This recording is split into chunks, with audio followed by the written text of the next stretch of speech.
اعوذ باللہ من الشیطان الرجیم بسم اللہ الرحمن الرحیم ومن یتق اللہ یجعل لہ مخرجا۔ عزیزوں، آج کا میرا ٹاپک عورتوں کے لیے ہے۔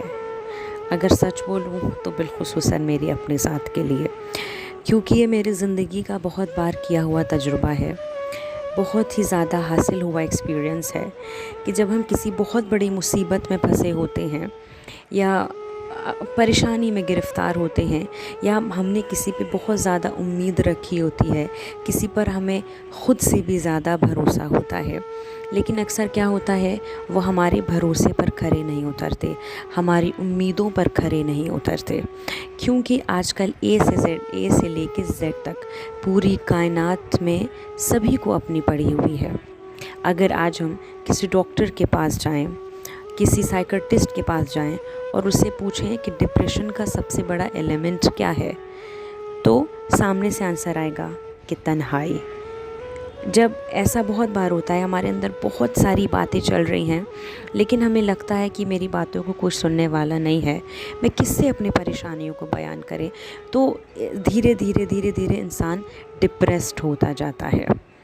لیکن اسلام کیا کہتا ہے؟ اسلام کہتا ہے تنہائی تو اچھی چیز ہے، تنہا رہنا تو اچھی چیز ہے کہ جب تم تنہا ہو تو مجھ سے بات کرو، مجھ سے راز و نیاز کرو۔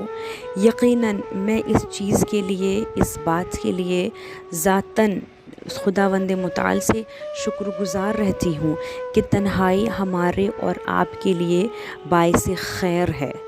اگر ہماری زندگی میں کوئی ہیلپر ہوتا، کوئی شیلٹر ہوتا، کوئی مدد کرنے والا ہوتا، کوئی سپورٹ کرنے والا ہوتا، تو ہماری نظر خداوند متعال کے ساتھ یوں تواتر سے نہ پڑتی، اتنے یقین کے ساتھ نہ رہتی، اتنی ڈیپینڈنسی کے ساتھ نہ رہتی کہ پروردگارا میرا تو کوئی نہیں ہے سوائے تیرے، لیکن اچھا ہے کہ میری زندگی میں کوئی نہیں ہے۔ یقیناً یہ آئسولیشن ایک بہت بڑی نعمت ہے کہ کتنی پیاری سی آیت ہے قرآن مجید میں سورہ طلاق کی، جیسا کہ میں نے تلاوت کی، وَمَن يَتَّقِ اللَّهَ يَجْعَل لَّهُ مَخْرَجًا۔ مجھ پر بھروسہ کرو، مجھ سے توکل کرو، مجھ سے توسل کرو، مجھ پر انحصار کرو، میرے اوپر تقوی رکھو۔ یقیناً بہت ہی پیاری آیت ہے کہ مخرج کا مطلب کیا ہے؟ یعنی ایک ایسا راستہ جہاں سے آگے نکلنے کا کوئی راستہ نہیں ہے، ایک بند گلی جہاں سے ہم آگے نکل ہی نہیں سکتے، ایسی جگہوں پر خداوند متعال ہمارے لیے راستہ نکالتا ہے۔ اور یہ وہ راستے ہیں جو ہمارا شوہر ہمیں نہیں بتائے گا، ہمارے عزیز و اقارب ہمیں نہیں بتائیں گے، ہمارے پڑوسی ہمیں نہیں بتائیں گے، بلکہ اس راستے کو ہمارے خداوند متعال نے ہمارے لیے نکالا ہے، اور کوئی بھی اس پر کھرا نہیں اتر پائے گا، وہ بھی نہیں جس پر ہم نے احسانات کیے ہوں۔